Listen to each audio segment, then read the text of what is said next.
Trigger warning. This podcast episode contains mentions of emotional and narcissistic abuse and suicidal ideation.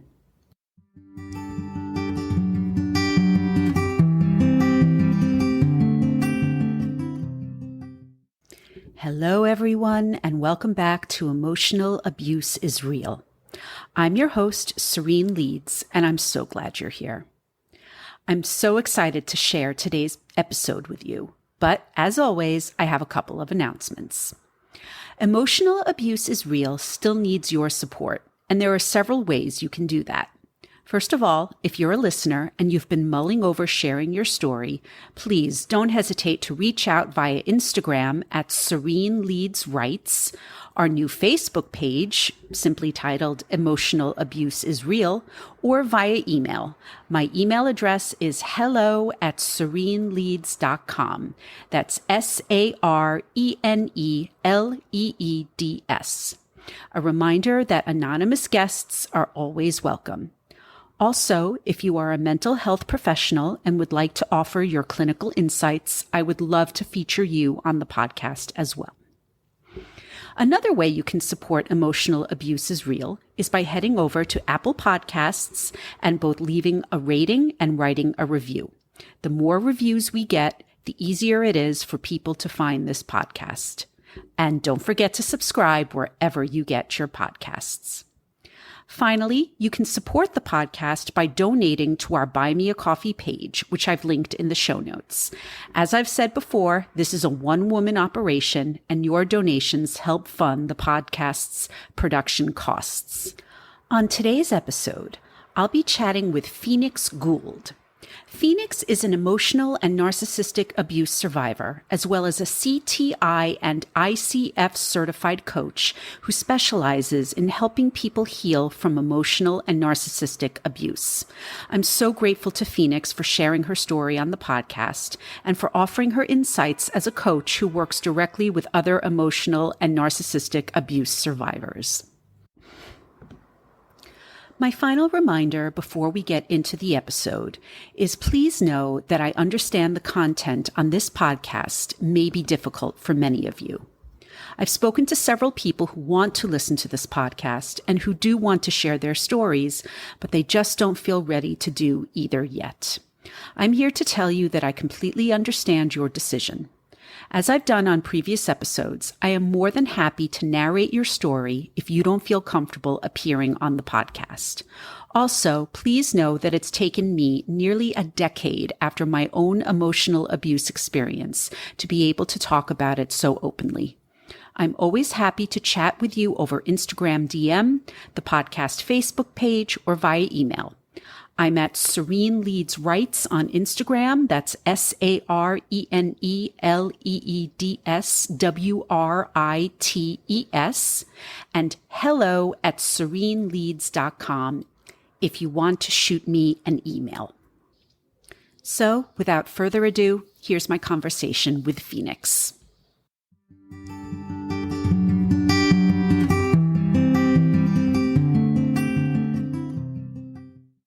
My name is Phoenix Gould.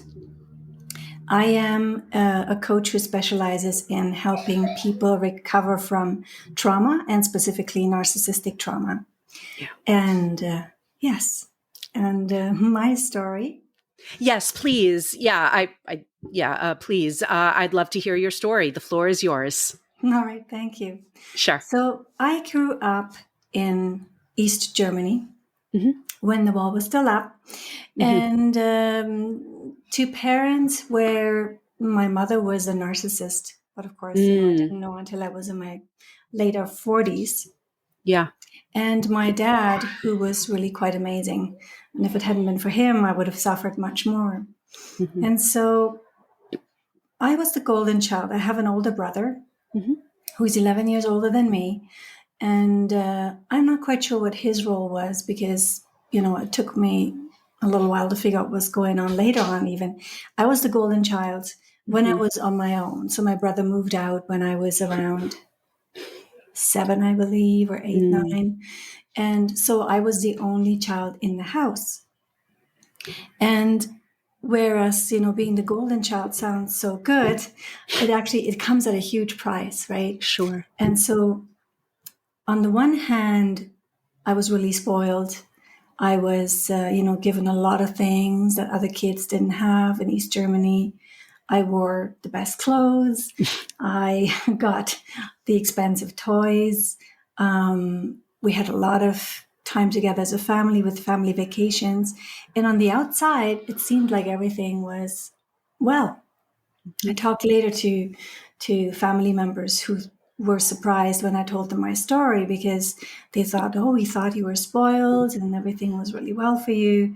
And but it was not, because as a golden child, we might receive everything, but it comes at the price of having to give undivided attention to the narcissist. So that was the case for me with my mom. Yeah. I got everything I wanted, but she wanted my undivided love and whenever she needed.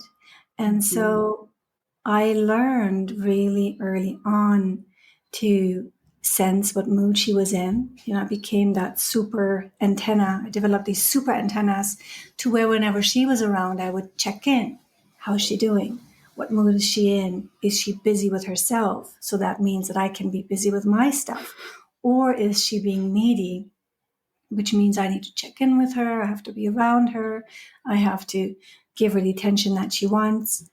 And of course, it takes a while to develop those skills. So oftentimes, I found myself in a situation where she would just rage at me, and I had no idea why. I was busy doing my own things.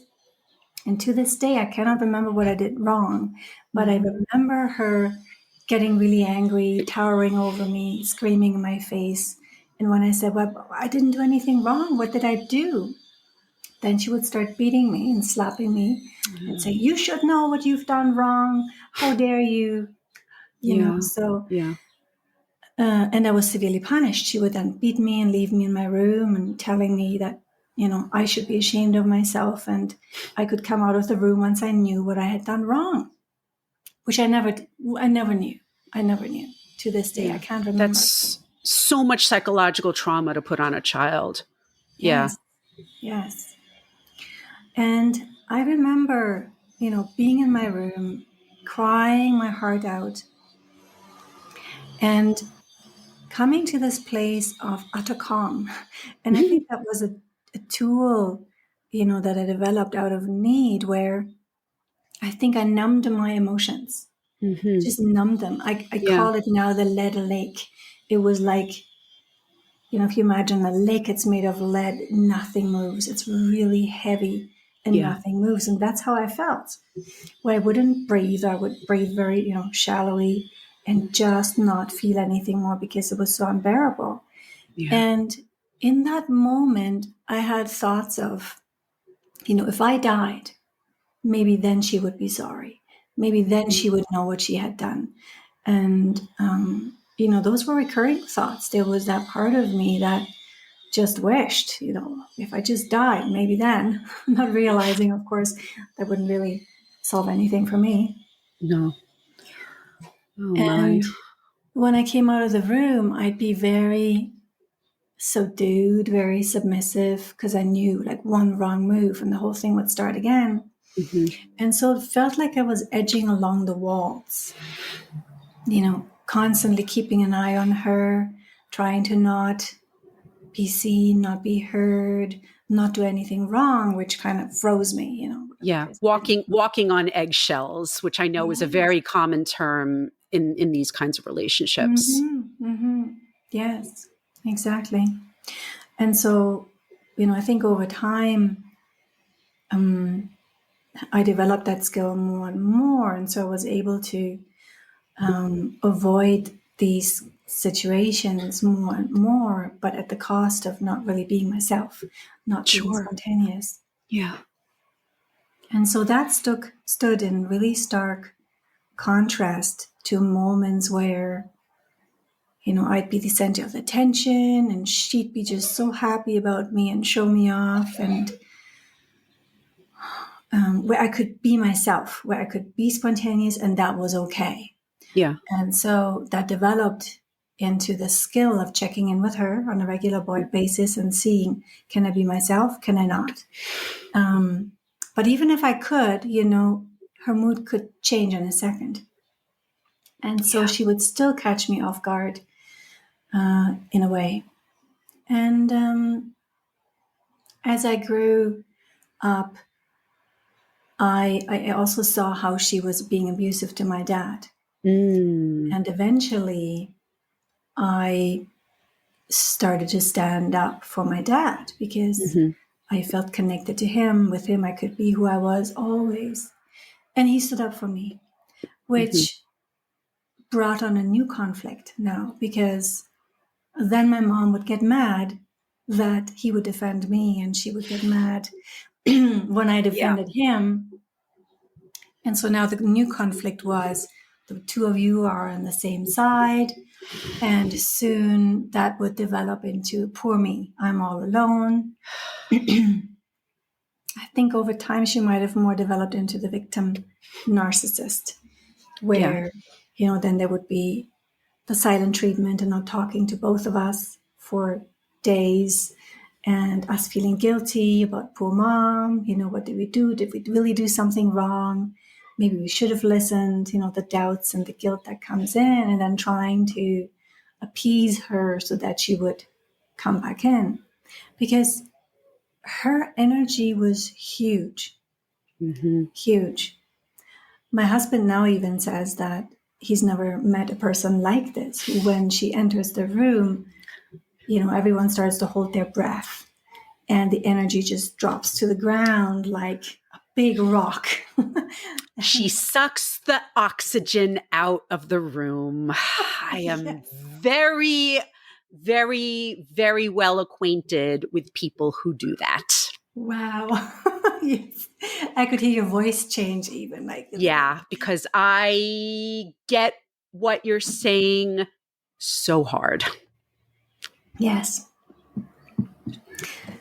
So, while she was absent, her energy was still huge and was everywhere. Even though she wasn't in the room, the heaviness would be in the house. And I think both my dad and I found that unbearable. It's like it was hard to be lighthearted. We didn't dare to laugh with each other or make loud noises in case that would upset even more, whatever, And then she would start talking about suicide. And that really, of course, is a huge concern for a child. Yeah. As well as for a husband. And it seemed genuine, because she would literally break in those moments. She would be in her bed and suffer terribly and cry and not be able to get up and wouldn't want to eat. Like there was that whole sort of, you've got to convince me now that I should be part of your life again, which we tried really hard. And then things will be fine for a while. Yeah. And when I became 21, it became really apparent to me that I had huge problems with other people. I recognized that I was unable to speak with anyone because I was always wondering, did I say the right thing? What should I say? And so this is the typical development of traumatized narcissist parent-child, to where we have become so good at reading other people, and we have no skill in knowing who we are or what we want, that showed up in my life to such an extent that I was really suffering. I now believe that I was very close or even in borderline personality disorder. Oh, wow. What I've been studying about it, I'm pretty sure, because I had no social skills. I couldn't ask for what I want. I couldn't draw boundaries at all. I didn't even know they existed. Sure. Yeah. Yeah. So I found myself in relationships with guys I didn't want to be in, and having sex with men that I didn't want. Yeah. To I just didn't know how to say no and stop. And, that leads to turmoil. Sure. And also the realization that whenever I spoke to someone who I liked, who I wanted to impress or be friends with, Yeah. I didn't know how to be myself. I saw myself as like outside of my body. I could look down on me and go like, whoa, this is weird. Why Yeah. am I seeing myself from over here? I should be in my body. And I didn't know how to get back in. Mm-hmm. And when I was back in my body, I was still terrified and thought, who do they want me to be? What should I Mm-hmm. say to be likable, to be lovable? That was the only thing, right? My search for approval was on the outside. I Yeah. didn't know how to give myself approval. Mm-hmm. And because of those issues, I felt there was really something wrong with me at the core. Mm-hmm. And that if anyone discovered how I felt or who I was, they would turn around and run away and abandon me. Yeah. And so I didn't realize at the time that me trying to impress others by being someone else in order to be loved, I couldn't feel loved because I was only loved for that image I projected. I felt never loved for me. Yeah. And whenever I opened up to someone, a boyfriend, about how I felt, instantly there was this, oh my God, you need help. Get help from a psychologist, which was a really smart thought. I mean, I really needed that. Yeah, like it's like they're not wrong when they say that, but I always feel like people may, because they don't know how to help, they're passing it off to someone else, even though that is the correct path. Exactly.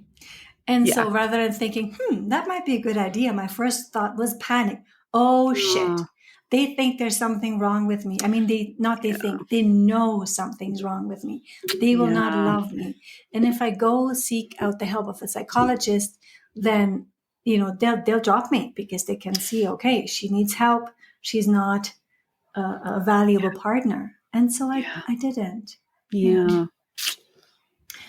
That was a really hard time Sure. because I didn't know what to do. I had no idea even what was wrong, what was going on. At that moment, I didn't even remember my past. Actually, Mm. Oh. I thought I had had the perfect childhood. Mm-hmm. I could only remember the good things. Yeah. Yeah. And at the same time, was still struggling as a young adult with an overbearing mother who wanted her hands on everything and make all the decisions. Yeah. And I was used to that, so it felt overwhelming, but still normal. And then things started to change. I lived in New York City at the time and was Mm-hmm. studying dance to become a professional dancer. Mm-hmm. And I overheard someone speak about a coach who was Native American Indian as Uh-huh. well and had been trained by his elders as a Mm-hmm. shaman. Mm. And at the same time was a psychologist and had studied psychology. And before that happened, I had started to have spiritual experiences, which were really scary for me, and I needed someone to explain them to me. So I thought, Sure. oh, he's the right guy. I Yeah. didn't go. Oh.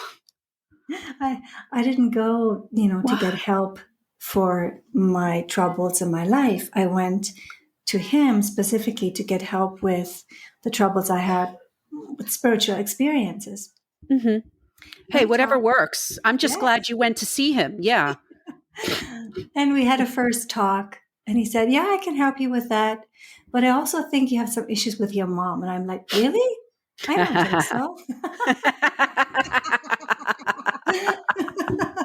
But hey, yeah, if you think we can explore that if you want, Sure. which soon became the main subject. Yeah, of And course. he had a beautiful way that was a mix of the Native American Indian way of healing, which was Mhm. very experiential and Yeah. hands-on, mixed with psychology, Yeah. which I soon started to first realize I had no idea who I was. Mm. And that he was right, that I had issues with my mom. And I had memories come back slowly, one at a time, that, made it clear to me what I'd gone through that I had completely forgotten. Mm-hmm. And that was really valuable in the sense that I understood why I was struggling. That was a relief. And, this man, thank God. Thank God for him, because he was the first person in my life that I encountered who would listen. Mm-hmm. And over time, with whom I would gain trust to divulge my deepest secrets. Mm-hmm. And he would still be there and love me the best way that he could as a coach. Mm-hmm. And, he wouldn't run away. He didn't run away. That's He great. And stayed. yeah. He Are you still stayed. in contact with him? Unfortunately not. I was in Oh, contact with him, 2 years ago, uh-huh. and he started to have dementia and started Mm. to lose his memory. And I haven't been able to reach him. I'm still trying to find him, but I don't know how. Yeah, yeah. I'm sorry to hear that, but Mhm. I'm so happy that he was so instrumental in helping, in basically kicking off your healing process. Yes, That's wonderful. So, he's yeah. he So what stayed happened with me. next? Well, He stuck with you. Yeah. he stuck with me, or I stuck with him actually for Yeah. 6 years. We spoke every week. It was a very long journey, and he Hmm. called it the red path. Hmm. He led me on this journey that the sacred healing journey of Native American Indians, of his tribe, and that allowed me to find out who I was, what Hmm. I wanted, start to find boundaries, all those things that we learn. First, when we come into life, we learn that from our parents, but I didn't. Yeah. And things started to shift and change big time. So he was really the instrumental person in my life Mm. that allowed me to heal and change. I had, someone else later on, a psychologist who was also amazing and awesome. Hmm. It was basically the two of them, but mostly him. He kind of Okay. became like an uncle to me. Oh, that's Yeah, wonderful. yeah. That's wonderful. Yeah, I'm so happy that you found two people, two professionals who are able to help you. Because I always like to say on this podcast that I am not a mental health professional. So I always encourage people who are listening, who are emotional abuse survivors, to seek out professional help. So, um, on that note, before we get into the work that you've done as a coach and how you are helping narcissistic and emotional abuse survivors, can you share what wound up happening with your mom and what your relationship is like now? Yes, sure. The one thing that those two men who helped me weren't able to help me with was figuring out what was wrong with my mom. Mm, They never had a narcissist in their life, and so mm, they couldn't really understand what it meant. yeah. And back then, I think, narcissism was still seen as someone who feels really grandiose and always Hmm. boasts, which wasn't my mom. Right. And Yeah. so it didn't click for them. Okay. The only thing they knew about narcissism is what psychologists are taught in school, which is very little comparatively to what we now know, through all the experience we're sharing with each other. Yeah. And so while my first coach thought that she might have, oh God, now I can't think of the name, bipolar Mm, disorder, because she could be very sweet and then she could be raging, yeah. didn't see the pattern of the narcissist in there. I was on a search to find out, what was wrong with her, because at the time I didn't know that she was a narcissist. I wanted to help her. I could Sure. see she was suffering. I could see my dad was suffering. And because she was so highly emotional and at times thinking of suicide, I wanted to save her. And so I did a lot of research and read all the books I could get my hands on. And when I came across borderline personality disorder, I thought, "Ooh, that's it." And I had a lot of empathy for her still, Yeah. because, borderline personality disorder was something I'd sort of experienced. I could understand the emotions and why she might be who she is. And so for years, I tried to train my dad to behave differently with her, to be more understanding, to be more kind, to be blah, blah, blah, explaining all about borderline personality stuff, which of course worked in her favor greatly, those many years. And it wasn't until I turned, I think, 43, 44, that a friend of mine realized she had someone in her family who was narcissistic, and she sent me the information and she said, read this. I think your mom is that. And I said, I don't think so, but yeah, I'll read it. And of course she was right. Once I read about narcissism, I was like, oh my God. All of a sudden, everything made sense. Yeah. And the missing pieces that I couldn't piece together with the idea of it being borderline personality disorder, all of a sudden made sense. Yeah. I have to say, I studied it for 4 years relentlessly. I would read every book I could get my hands on. I would watch every podcast. I would follow any narcissist that was willing to share who they are and what they do, like HG Tutor. I even had a phone call with HG Tutor to ask him specific questions to understand it even more. And in the meantime, I was still visiting. I mean, I lived in Canada by the time, and I was still visiting my parents at least once a year with both my children. And they were still in Germany? Yes, my parents are still in Germany. Okay. And while I was visiting, now understanding narcissism, I also understood how I needed to protect my children. And so I tried to protect them. And I started being more open with my mom and saying, I'm only coming if I don't stay at your house. I will stay at someone else's. Yeah. And here are the rules. If you call anyone names, if you start to criticize the kids in their presence, if you start to talk with me about this, like I started setting very strong boundaries, then I'm going to get up and leave. Good for you. you. I won't come back for that day. Yeah. And I thought that could work. And so I think I continued that for 3 years. And then I realized, even though with all the knowledge I had, even though with all the tools that I knew, I could not protect my children from her. They were scared of her. They begged me to not leave them alone with grandma. Yeah. And I realized that I'm not going to do this to my children anymore. I can't. Yeah. Yeah. And so that was about 6 years ago when I, told my dad, this is going to happen. I'm going to do this. I will let mom know that I will not be coming to visit anymore. I realized that I needed that for myself. Yeah. But more than anything for the children. I could not watch them get hurt one more time. Yeah. And so, of course, that started a huge thunderstorm of, like a tornado, right, in our family. Sure. My dad begged me not to do it. When I told my mom, she freaked out. We had, conversations on the phone about it. And I said, Mom, because she said, why? Why do you not want to? They can't be afraid of me. Da, da, da, da. I said, Mom, I can tell you, but this is going to be really hard for you to hear. Yeah. Are you sure you're ready for this? And she said, no, I don't want to know. And I'm like, okay.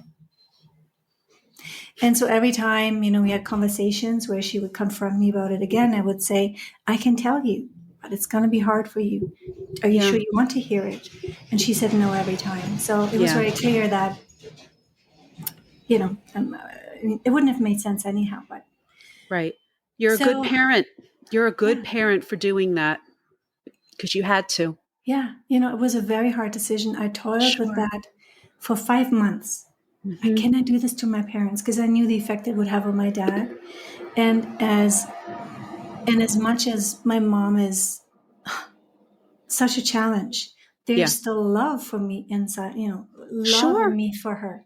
Of course. And I knew what that would do. And I'm like, oh my God, can I do this? I can't do this to them. I can't do this to them.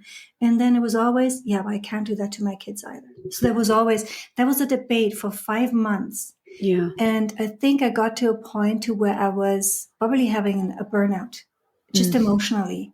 I'd Yeah. gone through so much turmoil to make this decision. And I realized I was just going round and round and round and round. I'm like, okay, I'm always coming to the same conclusion. It's been 5 months. I just have to do it now. Yeah. And so, I told her that. I said, I will not come anymore. And no, the kids will not talk to you anymore either. My oldest made that decision on his own, and I made the decision for my younger one. Mm-hmm. Mm-hmm. And How old are your kids? now they're 17 and 11. So back then it would have been 6, around 6 and 12. Got it. Yeah. Yeah. Sure. So I continued to talk to my parents. I was hopeful that I could have a relationship with my dad and not with my mom. Yeah. But now, even though I was the golden child before, now I was definitely the black sheep. And Yep. she dropped the mask completely. Mm-hmm. And she became so nasty on the phone. And even though I was now really skilled to not take it in, to not bite the bait, it was a great period of learning how to talk to a narcissist. I got really successful at it through the training I had with my psychologist. Yeah. And I was able to not engage, and she wouldn't get any fuel, and so it was pointless. But she was still being really abusive. And even though I didn't want to admit it, it got to me anyhow. Sure, because you're human. But you took that control away from her because you knew what you needed to do. Yes. And that's what got her so upset, because my abuser, same thing. When I finally stood up to him and I started taking control of the situation, he fell to pieces and got even nastier. Yes. And so, I said, this isn't working, Mom. I'm not going to talk to you on the phone because you're being abusive. And I'm going to hang up now, Good for and you. then you can write to me on emails or whatever. Yeah. And then she wrote me letters that were abusive. See, this is why it's so hard. You are the third guest on the podcast who is an emotional and narcissistic abuse survivor of where the abuser was a parent. Mm-hmm. And that's the hardest type of person to let go, because it's a parent. It's your parent. It's your mom. No, mom's the hardest, I think. Of course. Of course. Mm-hmm. Yeah. And so I said, I'm not responding to your emails anymore. I will not read them because you're being abusive, which means now we're no contact. And so I was in no contact with her. I can't remember for how long, maybe over a year, until my dad begged me, please, can't you try one more time? And I'm like, Dad, I know where it's going to go. It's not no avoiding it, but yes, for your sake, I will write, WhatsApp messages with her. Yeah. And so we've been doing that now for about 2 years, and it's going pretty well. Okay, that's good. Yeah, because every time she starts to even slightly deviate from being very respectful and kind, I say, listen, Mom, you know what this is about. Either you shape up or we'll stop this. And then she'll not write for a week, and then she'll write back again, pretending nothing has happened in a very friendly way. So, yeah. So once in a while, I have to knock her on the head and, put her in the right lane again. And then it's okay. You're setting those boundaries. And how is that working for you? Well, really well, because I'm very clear that I went through a lot of work to emotionally disconnect from my mom being a mom. That took 2-3 years of very hard work of realizing I still want her to be a mom. Sure. She will never be the mom I need. Yes. I will never have a mom. That's a learning process on its own. It's just like, I will never know what it feels like to be loved unconditionally, because only really parents, and specifically moms, can give you that. So a lot of mourning. Yeah. And I had to give up that dream before I could let her go completely. Sure. Which takes time. Yeah. But the good thing is that after going through this and after really, really letting her go on a deep, deep, deep level and knowing, okay, I will never have that. It's very easy for me to put up boundaries because Yeah. there's nothing at stake for me, but everything's at stake for her. Sure. There's something she wants, which is contact with me, finding out about the kids. Yeah. There's nothing I want from her. I would be okay with no contact. And so that gives me all the power. And as soon as she steps out of line, I can say, listen, we could just stop this. I'm so sorry that this is and was your relationship with your mother, but I'm so impressed by how you've been able to create a healthy situation with boundaries that works for you. And of course, it's not ideal because it's your mom. And, I'm sorry that the relationship will never be what you want it to be. And I I feel that. I Thank you. really do. So from there, I would love to give you the space to talk to me about the work that you do as a coach, how long you've been doing it, how you got started, what your approach is. Please, Sure. I'd love to Yes. hear about it. Of Yeah. course, I'd love to. Yeah. And take a minute, if you need, because Just I to know switch this is, gears. of course. Yeah. Cause Yeah. it's a lot. It's a lot. Yeah. Mhm. I know. So, at some point, I used to be a professional dancer and then my career ended and I wanted, I was looking for something new. And Sure. when that time came when I was able to let go of my mom completely, Mm-hmm. I had a moment of thinking, oh my God, I knew I was going to get here. I know this place. It was almost like another spiritual experience of like, whew, I'm here. I knew this. And it felt like the first part of my life had just ended. It's like that chapter was done. Yeah. And then the question was, okay, now what? And so I sat with it for a while. And because, of course, I was trained by a Native American Indian coach, Right. I took on his spiritual beliefs and I was asking Great Spirit for help and inspiration. Say, okay, it feels like the first part of my life was just about me, about healing, about coming to this point of a really nice close. And it feels like the second part of my life has to be about serving. And I knew that if I didn't go there, I would regret it at the point of death. And so it was very clear, okay, now how can I serve? Give me a sign. And I started to be very interested in psychology also. So I got the feeling of, okay, I want to help people with what I've learned because I was able to go from not knowing anything about myself and having no sense of self, as it's called in psychology, to developing that sense of self and growing into a confident woman full of self-esteem and knowing the depth of my soul, it feels like, through all this work. And so I studied. I thought studying psychology was the only way to become a counselor. And so I think it was 2000, 2015 that I started studying psychology. Mm-hmm. And I did that for like 3-4 years. But I realized I did it from home. I had my 2 kids. I was taking care of them. I was homeschooling them. So the only hours I had was in the morning. I thought, oh my God, it's going to take 10 years because it's a long path, Yeah. until you become a counselor. And I was going slow.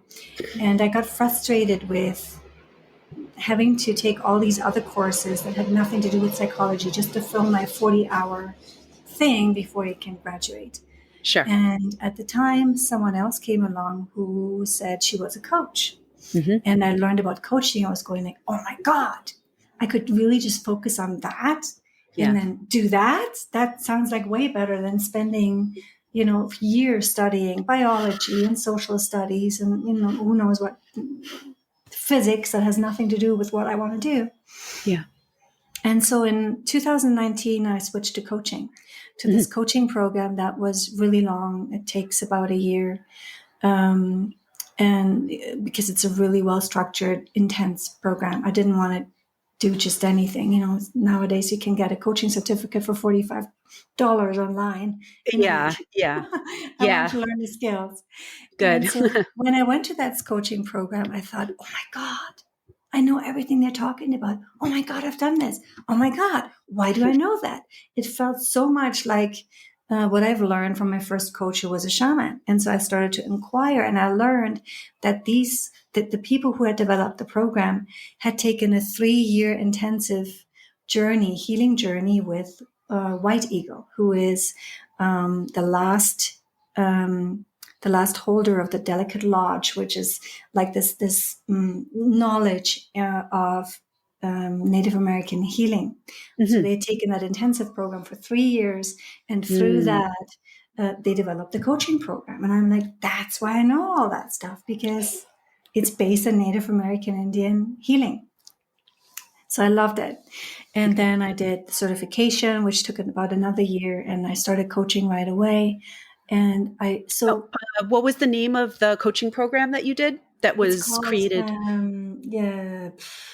No, I have to switch again. Hold on, my brain works in boxes. Let me That's check. okay. CTI, CTI, Coactive CTI. Okay. Training Institute. Okay. Yes, Coactive Training Institute. And Okay. I realized that for me, you know, this program was like, I felt like a duck in water. It's like I Hmm. knew everything. And it wasn't like I was learning it in a theoretical way because I had already experienced it. I knew everything they talked about. It felt like this was my jam. I was in it. It was so clear. And I started working with clients right away. Right. And then so I got certified, and that I dove into that completely. That's what I Hmm. do. Yeah. And And that's been since 2019, you said? yes, yes. Great. Great. And you were asking about my method, which is, Yeah. Yeah. yeah, I'd love to hear about your method. And do you just work with clients who are dealing with emotional and narcissistic abuse, or do you do other areas? I do other areas also, but Hmm. you know, anything. So here's my belief: anything we experience in life is rooted, of course, in how we grew up, and in Hmm. a lot of beliefs that we hold about ourselves and the world, and always lead back to, you know, an emotional thing. Like anything that we experience rationally, any kind of issue leads back, you know, if it's an issue for us, if it's frustrating or annoying, then it leads back to some kind of emotional um, issue or experience. So, you know, I can work with everyone in that sense, but who who really are the people that come to me are usually people who struggle with their sense of self, um, with having very little self-esteem and very little self-confidence, who often turn out to have very little sense of self, and after working for a while might also realize that, ooh, I've had narcissistic parents. I mean, that's not always the case, but it's surprisingly often the case. I think we are, you know, when we grow up with a narcissist, we are primed in a certain way, and we show up with specific patterns in our lives that are, you know, focused on other people rather than ourselves. It's like, how Hmm. will I stay safe? Who do I have to be in order to stay safe? Yeah. And so when I work with people, um, I work with them to reestablish, to rebuild that core. I often compare it to, like, let's say, a spider web. So if Okay. if your life's a spider web and you're born with the strands in place, those are just, you know, the things that hold you up, the main strands. And Hmm. if you have parents that really care for you and are able to give you enough unconditional love, they build that very center that the spider weaves first. It's a very strong center. They're very tight, those strands. Hey, they're very strong. Yeah. And then when we're ready to go out in our life, we weave the rest of the web, you know, through our experiences in life. Now, people like me who grew up with a narcissist or with some other kind of trauma don't get that center web. Yeah. They've never had it. They just don't know it. So life is really hard, and Yeah. things fall apart so easily because even though they weave those outside strands, the center is missing. A wind blows and it rips them apart. Hmm. When you have a strong center, a strong core, the wind comes, it doesn't rip the web to shreds. It's strong enough to hold. So people who have that are strong enough to withhold and withstand life's challenges. Yeah. For me, any kind of challenge in life was unbearable. I couldn't bear it. I was instantly emotional, re-traumatized, and doubting myself, which causes great pain. And so what I do with people is I lead them on a very similar journey. Of course, it has all of my own experiences in there, that my original coach led me on that red path to. He called it also remaking oneself. And so that is what I do, is I help people build that core. And so once they have that, then life becomes easy and effortless. That's wonderful. And I love the way you use the spider web image. I think that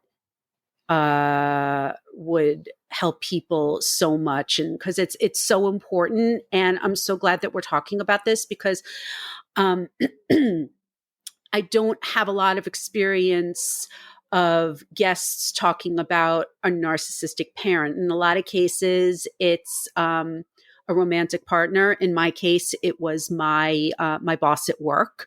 But there are just so many forms of this kind of abuse that, that's why I started this podcast, that people aren't talking about. I talked about what happened to me at Rolling Stone for years, and nobody was listening and nobody understood.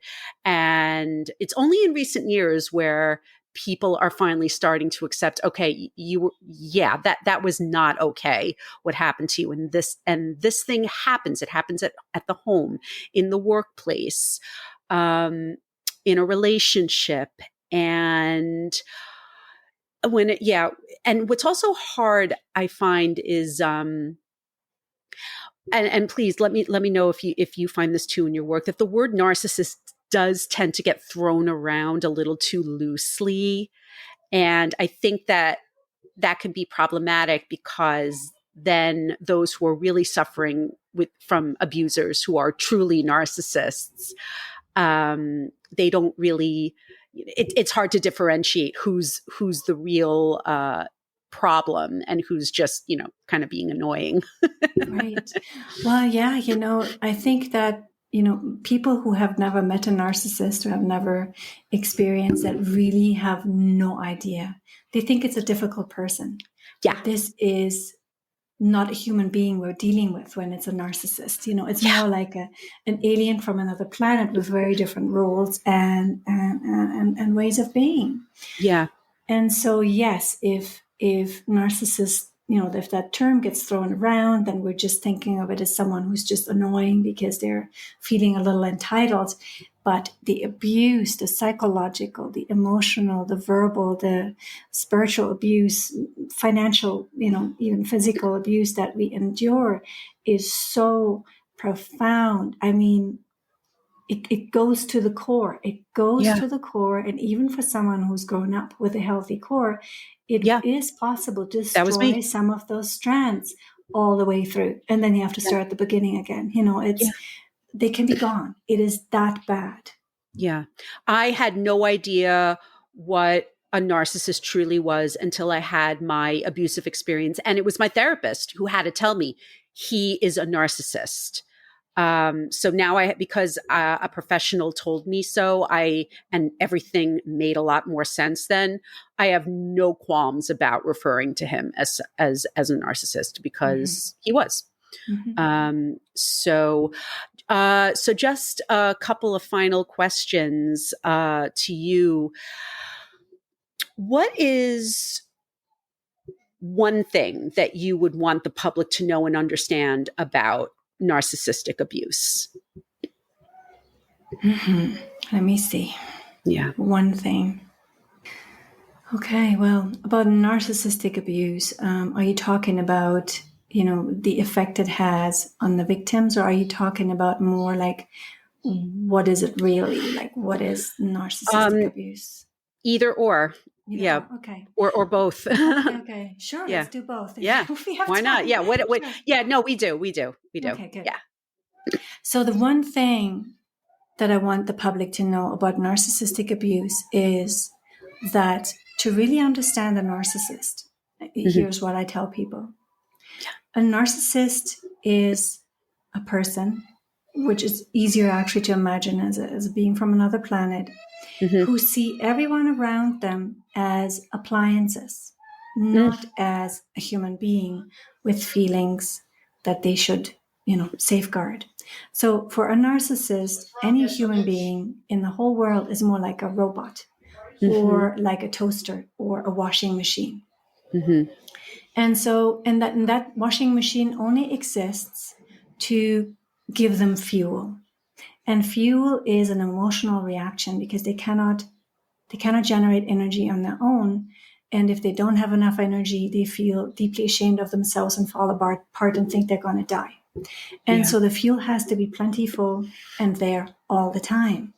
And so the only thing or anything they will ever do or anything they will not do is only in order to get fuel, only in order to get emotional reactions to whatever they're doing. That's the only thing.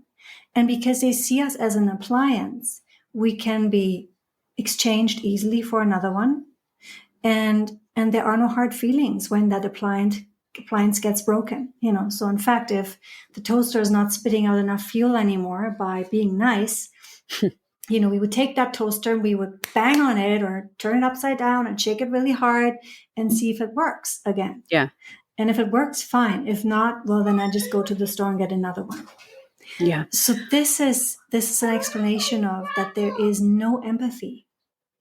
Yep. And that there is no normal human interaction possible with a narcissist. There is no normal conversation possible with a narcissist because for them, it's never about being reasonable or a reason or for any sense. Like they don't try and be nice. All they do ever is do something to get fuel. And if that is through impressing you or being really nasty, it doesn't matter to them. If one doesn't work, they'll jump to the other. And around and around it goes. And they will stay with someone if the amount of fuel they get is plenty. So there is no love. Right. There is no respect. No. There is no empathy. They're incapable of it. So they're more like robots using other appliances to have enough energy. That is such an important insight. Thank you. And just finally, where can people connect with you, reach you? Website, social media? Yeah. Yes. So my website is being remodeled still. It's taking a lot of time. So not all the information is on there, but they can reach me through Instagram. They can reach me through Facebook. I have two groups, one for men and one for women. And one is called Women Healing from the Narcissist. The other one is called Men Healing from the Narcissist. So this is a group they could enter. We could post it underneath if that's okay with you. What I'll do is I'll do all the links in the show notes. I just didn't know if you wanted to. I just wanted to know from you, like where you prefer people to reach you. They can reach me through WhatsApp, which is kind of quick and easy, or through Messenger. Also, if you would allow me, I have a free meditation I can offer. We can put the link underneath because that would be wonderful. Yes, because everyone's talking about self-love. Yes, but no one is explaining how to get to self-love. Like, how do you do it? And I developed a method to get to self-love through a specific path. And I have a meditation that would be a great first step for people to instantly experience self-love. I call it radical self-love.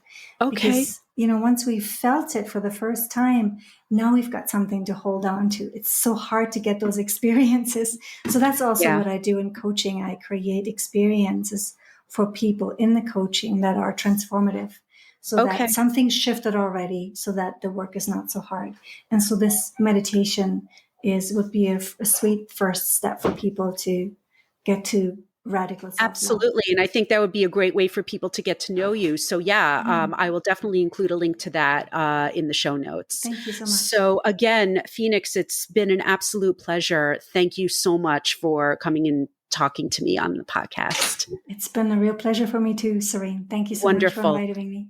Oh, it's my pleasure.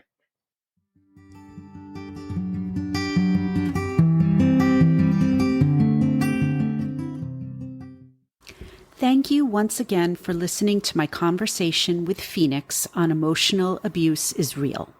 If you would like to connect with Phoenix, I've included her social media information in the show notes. I've also included a free download to her Radical Self-Love Meditation, which is a great way to learn more about her healing work. And if you would like to share your emotional abuse story here on the podcast, please don't hesitate to reach out at hello@sereneleads.com, our Facebook page, Emotional Abuse is Real, or through Instagram at Serene Leads Rights. Please note that this podcast should not be used as a substitute for professional mental health services. If you are a victim of emotional abuse and need help, please call or text the Suicide and Crisis Hotline at 988 or call the National Domestic Violence Hotline at 1-800-799-7233. You can also text START, START, to 88788. Once again, don't forget to subscribe, rate, and review this podcast. And if you can, please support us through our Buy Me a Coffee page. Thanks so much for listening, and I'll see you next time.